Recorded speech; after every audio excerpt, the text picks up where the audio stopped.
ঈদের কেনাকাটা শেষে বাড়ি ফেরার পথে ৪ সন্তানের জননীকে সংঘবদ্ধ ধর্ষণ। নিউজটি করেছেন the daily campus online portal.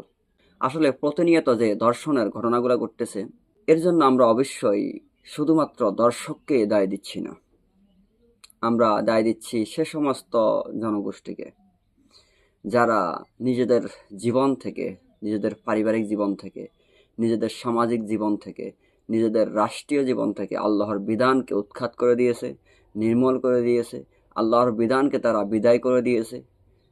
আমরা তাদেরকেও দায় দিচ্ছি।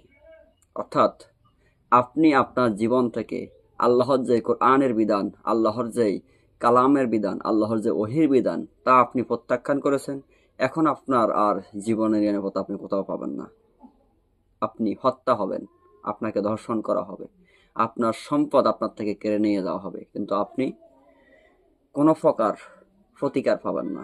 কারণ আপনি বিচার চাইতে গেছেন মানব রচিত মানুষের বিধানের কাছে, মানব রচিত মতাদর্শের কাছে, মানুষের তৈরি করা মতবাদ সেকুলারিজমের কাছে। এখন আপনি হাই হুতাশ করবেন, আপনি সমাজে নিরাপত্তার সহিত বসবাস করতে পারবেন না, আপনি বিচার পাবেন না, আপনার কান্না দেখার কেউ থাকবে না।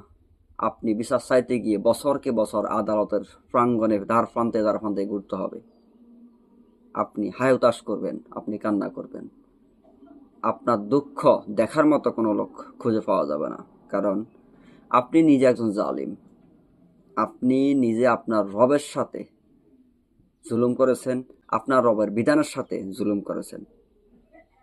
যখন আপনি আপনার রবকে অস্বীকার করছেন, রবের বিধানকে অস্বীকার করছেন, এখন স্বাভাবিকভাবেই আপনার পরিণতি হবে এই যে আপনার জীবন হুমকির মুখে পড়ে যাবে, আপনার সম্মান বিলীন হয়ে যাবে, আপনার ইজ্জত লুণ্ঠিত হয়ে যাবে, আপনার মাল কেড়ে নেওয়া হবে, আপনার জীবন নাশ করে দেওয়া হবে।